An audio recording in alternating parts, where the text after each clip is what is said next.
course of this year, I mean, we have watched this conservative political behemoth with really no equal in conservative politics.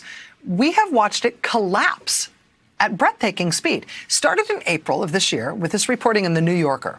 Quote, a small group of NRA executives, contractors, and vendors have extracted hundreds of millions of dollars from the organization's budget, from gratuitous payments, sweetheart deals, and opaque financial arrangements. Hundreds of millions of dollars they've taken out of the NRA? Hundreds of millions? And that reporting, based on federal tax forms and charity records and contracts and corporate filings and internal communications, that reporting appeared to kick off a whole series of lawsuits and counter lawsuits within the NRA itself and between NRA leadership and some of their contractors and their former leaders. The organization ousted its president, Oliver North. Yes, that Oliver North, who insisted at the time that he was a whistleblower, heroically trying to uncover terrible misbehavior at the NRA. The NRA insisted that he was actually an extortion artist. He was trying to launch a coup at the NRA.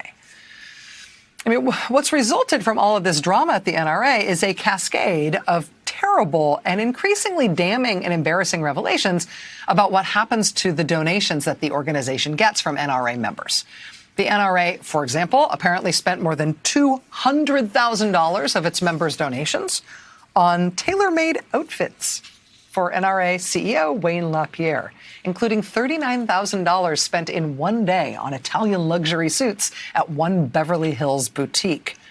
NRA membership dues and donations also bought him more than $250,000 worth of trips to a 5-star resort in Lake Como, Italy, and to the Four Seasons in Budapest, and to a really long, really nice trip in the Bahamas, including more than $200,000 on private jets just for the Bahamas trip, and more than $18,000 for a European chauffeur. Plus, there was the 10,000-square-foot Texas mansion the NRA very nearly bought for Wayne LaPierre and his wife, before apparently at the last minute the organization thought better of it. But the NRA did decide to spend tens of thousands of their members' dollars flying Wayne's wife's hair and makeup artists all around the country and putting them up in luxury hotels. And the reason all of this is not just embarrassing, but potentially is real trouble for the NRA, is that the NRA is a nonprofit organization, and there are rules, there are laws about how a nonprofit can spend its members' money. Take all of Wayne LaPierre's spending habits with NRA members' money, add that to evidence that hundreds of thousands of dollars flowed from the NRA to its own board members. That's them paying themselves. Add in the red flags about the way the NRA has diverted money from what's supposed to be its charitable foundation.